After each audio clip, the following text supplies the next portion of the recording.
সুপ্রিয় শিক্ষার্থীবৃন্দ, আসসালামু আলাইকুম। স্বাগতম জানাচ্ছি তোমাদেরকে আমার ইউটিউব চ্যানেলে। আমি তাকিয়ে বলেছেন জয়, সহকারী শিক্ষক, ত্রিমোহনী আদর্শ উচ্চ বিদ্যালয়। আজকে আমরা আলোচনা করব তোমাদের সপ্তম শ্রেণী অনুশীলনী 7.2-এর 9 নম্বর অঙ্কটি। তো 9 নম্বর অঙ্কটি চেয়েছে একটি খাতা ও একটি কলমের মোট দাম, অর্থাৎ একটা খাতার একটা কলমের মোট দাম মিলে হয় 75 টাকা। যদি খাতার দাম 5 টাকা কম ও কলমের দাম 2 টাকা বেশি হলে খাতার দাম কলমের দামের দ্বিগুণ হতো। অর্থাৎ যদি খাতার দাম এখন বর্তমানে যা রয়েছে তার থেকে যদি 5 টাকা কমে যায়, আবার কলমের দাম এখন যা রয়েছে তার থেকে যদি 2 টাকা বেড়ে যায়, তাহলে খাতার দাম কলমের দামের দ্বিগুণ হবে। তাহলে খাতা ও কলমের কোনটির দাম কত? অর্থাৎ খাতা এবং কলমের দুইটির দামই আলাদা আলাদা আমাদেরকে নির্ণয় করতে হবে।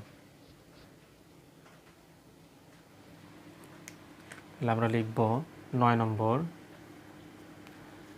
তো মনে করি যেহেতু খাতার দাম 5 টাকা কম আর যদি কলমের দাম 2 টাকা বেশি হতো, তাহলে তাদের দামে খাতার দাম কলমের দামের দ্বিগুণ হতো। তাহলে আমরা প্রথমেই ধরে নিব খাতার দাম।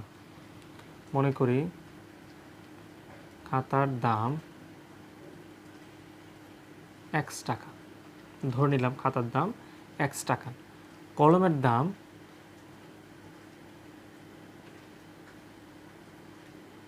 তো মোট দাম থেকে খাতার দাম বেরোলে বাদ দিলেই বের হয়ে যাবে কলমের দাম 75 মাইনাস এক্স। তারপর মোট দাম থেকে খাতার দাম যদি বাদ দিয়ে দিই তাহলে অটোমেটিক এমনি আমাদের কলমের দাম বের হয়ে যাবে। তো এখানে বলেছে খাতার দাম 5 টাকা কম হলে, তার মানে খাতার দাম এখন ছিল কত টাকা? এক্স টাকা। লিখব খাতার দাম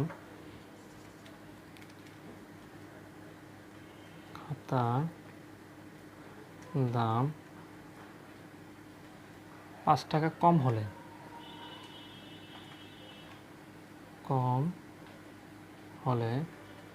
খাতার দাম কি হতো? এক্স যা দাম ছিল তার থেকে 5 টাকা কমে যাবে। আবার কলমের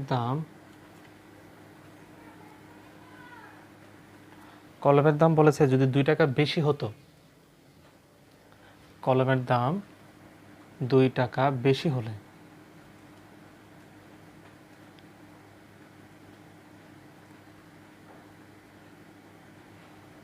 কলমের দাম আগে যা কলমের দাম ছিল এর সাথে আরো বাড়বে কত? +2। তো এই দুইটি দাম একত্র করলে হয় 75 টাকা। এখানে কি বলেছিল? কলমের দাম যদি 2 টাকা বেশি হতো তাহলে কলমের দাম যা দাম ছিল তার থেকে আর 2 টাকা বৃদ্ধি পাবে, তাহলে +2। এটা ব্রেকেটের মধ্যে চলে আসবে। তো 75 আর 2 যোগ করলে হয় 70, যা আছে তাই থাকুক। প্রশ্ন মতে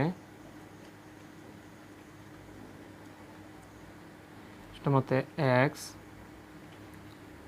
মাইনাস 5 ইজিক্যাল টু কলমের দাম 75 মাইনাস এক্স প্লাস 2। কলমের দাম আমরা পেয়েছি এটা, আর যা হতো তার দ্বিগুণ দাম হতো, খাতার দাম তার দ্বিগুণ হতো।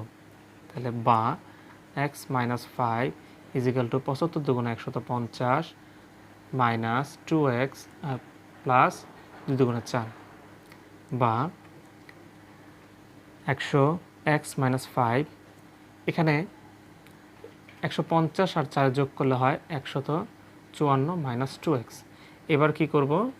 এই এক্সের কাছে এই এক্সটাকে নিয়ে আসবো, তাহলে এখানে মাইনাস এক্স, এই পাশে আসলে হবে প্লাস 2x ইজিক্যাল টু 154, আর এখানে -5 ওই পাশে গেলে হয়ে যাবে +5, বা অর্থাৎ আমরা এক্সের কাছে এক্স নিয়ে আসলাম, সংখ্যার কাছে সংখ্যা নিয়ে গেলাম। তাহলে 2টা এক্স আর 1টা এক্স হয় 3টা এক্স, 154 পাশে যোগ করলে হয় 159, বা 3x, এখানে 3x এর সাথে গুণ আকারে আছে, ওই পাশে গেলে হয়ে যাবে ভাগ, তাহলে 159 ডিভাইড 3,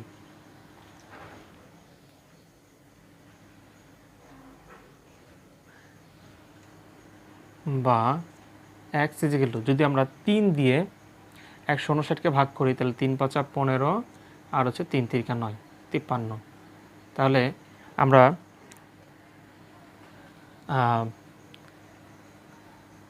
আমরা এক্স সমান সমান একটা মান পেলাম 53। অর্থাৎ এক্স কাকে ধরেছিলাম?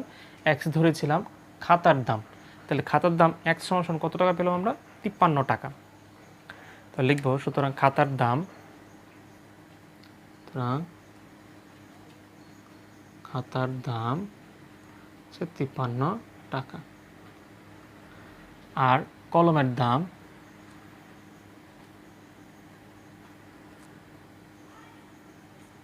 কলমের দাম 75 মাইনাস 53। অর্থাৎ মোট দাম থেকে যদি আমরা খাতার দামটা বাদ দিয়ে দিই তাহলে আমাদের অ্যান্সার এসে যাবে। তাহলে অ্যান্সার হচ্ছে 22।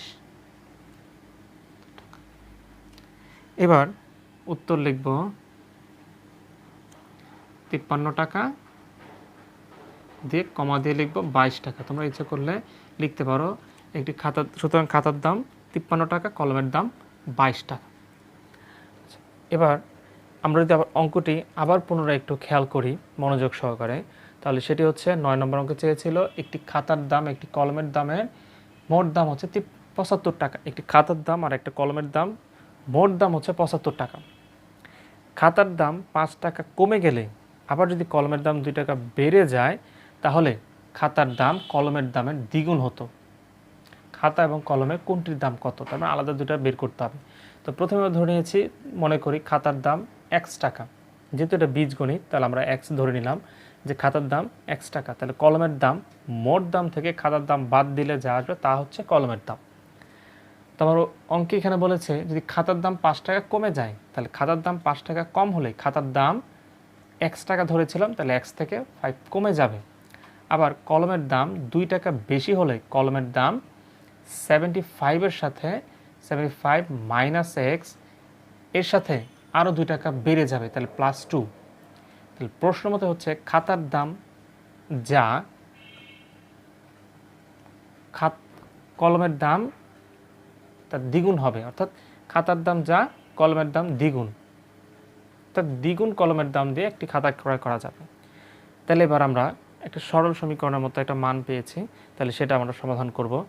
এক ব্র্যাকেট উঠালাম, তাহলে x - 5 আর 2 দিয়ে যেহেতু গুণ তাহলে সবগুলোর সাথে গুণ হবে। 2 গুণ 75 মাইনাস এক্স প্লাস 2, মানে সবগুলোর উপরে আলাদা আলাদা গুণ। 2 দিয়ে 75কে গুণ করলে 150, প্লাসে মাইনাসে মাইনাস, 2 দিয়ে এক্সকে গুণ করলে 2x, 2 দিয়ে প্লাসে প্লাসে প্লাস, 2 দিয়ে 2কে গুণ করলে 4। তো x - 5 এখানে 150 আর এখানে 4 প্লাসে, তাহলে এটাও প্লাস এটাও প্লাস, তাহলে দুটো যোগ করলাম 154 মাইনাস 2x। এবার কি করলাম, এই এক্সের কাছে এই এক্সটাকে নিয়ে আসলাম, তাহলে সে এখানে -2x, এই পাশে আসলে হয়ে যাবে +2x। তাহলে 154 এখানে আসছে -5, ওই পাশে গেলে হয়ে যাবে +5, বা 2টা আর একটা 3টা x, 154 আর 9 5 যোগ করলে 159, বা 3 এখানে গুণ আকারে আছে ওই পাশে গেলে হয়ে যাবে ভাগ, তাহলে 3 দিয়ে 159কে ভাগ করলে 53।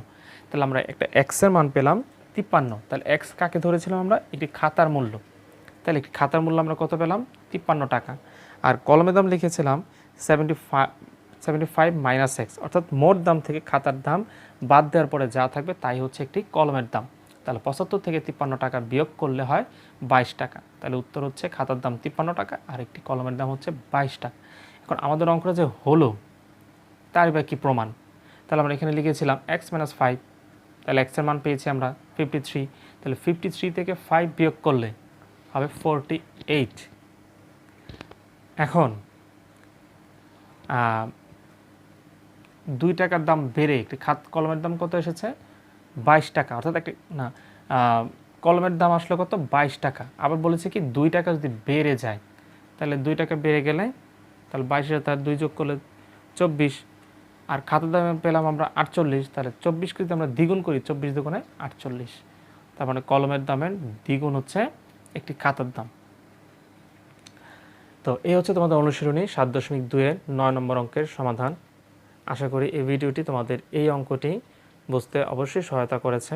তাহলে অবশ্যই বলবো যারা আমার চ্যানেল নতুন তারা অবশ্যই আমার চ্যানেলটিকে সাবস্ক্রাইব করে পাশে থাকা বেল আইকনটি অন করে পরবর্তী ভিডিওর জন্য আমার সঙ্গেই থাকবে।